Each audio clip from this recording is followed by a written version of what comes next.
صلى على الحبيب وقلبك يطيب يا متابعين. ألف مبروك لجمهور النصر، فوز 2-1 على نادي الرياض.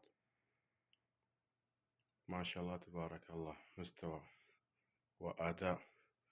النقطة 57، يعني ضاغط على الهلال ضغط. الهبوط مولع، الصدارة مولعة. حاليا النصر في المركز الثالث، بينه وبين الهلال نقطة. الدوري لسه فيه كلام، باقي 7 جولات في الميدان.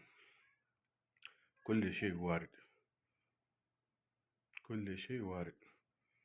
نقول ألف مبروك لجمهور الفتح، فوزه 5 على نادي الخليج. الخليج حابة فوق مع الأندية الكبيرة، مستوى ما شاء الله فوق. الأندية الصغيرة اللي زيه احترامي للخل النادي تلقاه حبة فوق حبة تحت.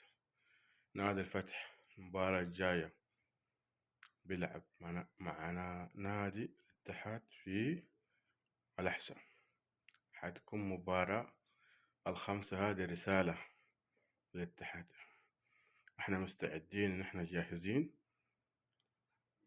حياك الله، جدوا حيلكم. فتح صراحة، فتح نادي كبير ويستاهل، رغم الموسم هذا يعاني في المستوى، حبة فوق وحبة تحت، لكن ما شاء الله صعد، جمع نقاط، غير المدرب. في عمل، في عمل في نادي الفتح.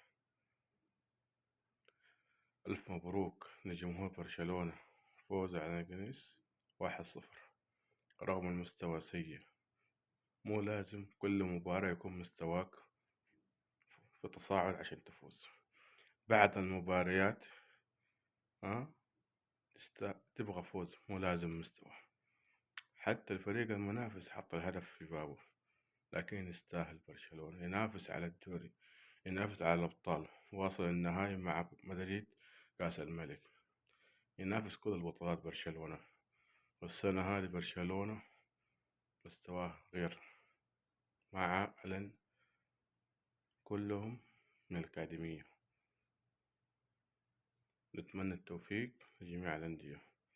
وشكرا يا متابعين على اللايكات والتعليقات. اشتركوا في القناة في يوتيوب، في التيك توك، في البرنامج الأصفر. اشتركوا، ايش تستنوا؟ وصلوا على الحبيب وقلبك يطيب. شكرا على وقتك يا متابع.